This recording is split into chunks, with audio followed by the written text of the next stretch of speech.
तर तुम्हाला सांगतो एवढी परिस्थिती डेंजर झाली आमची, जगाची पंचायत होणार आहे. तुम्हाला सांगतो ही बागा आमच्या तर निघाल्या तर आम्ही 5 वर्ष उभारी येत नाही आता कसल्याच. तुम्हाला सांगतो ही बागा भाडगाचं पाणी आलं तर आम्हाला ही वेळ येत नव्हती आमच्यावर, आम्ही संकटात असत नव्हतो. आज ही बाग आम्हाला भाडगाचं न पाणी आल्यामुळं ही बाग तोडायची पाळी आली.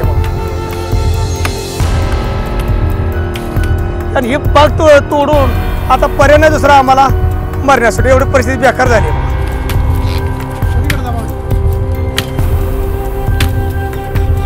एवढी बेकार परिस्थिती म्हणजे आता येऊ असला उन्हाळा 12-9 वाजले एवढं पाणी आम्हाला पाणी प्यायला नाही, असली परिस्थिती झाली बेकार.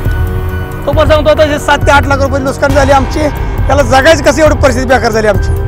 हा सरकारनं आता या आम्हाला नुकसान भरपाई दिली तर आम्ही जगणार आहे, नाही दिली तर आम्ही जगत नाही. एबीपी माझा, उघडा डोळे बघा नीट.